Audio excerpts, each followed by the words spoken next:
আমি হয়ে যাব তোর, তুই যেমন করে চাস।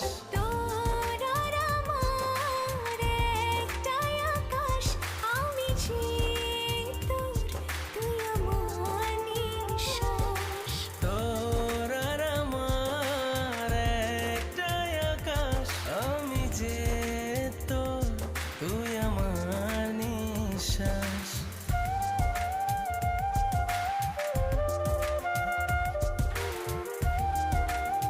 সে সকালে বাসা থেকে পালিয়েছি, এখন পর্যন্ত কিছু খাইনি।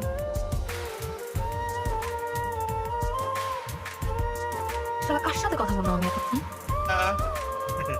কি ভেবেছিলেন আমি আপনার বয়ফ্রেন্ডের মতো আপনাকে ছেড়ে পালিয়ে যাবো? নো নো, ফুড পেলাম না, লাইট ফুড এনেছি। রাতে হয়। শেষে বল, তুই ছাড়া ভাল লাগে না প্রেমের এই শহর। এই আপনি সিগারেট খান নাকি?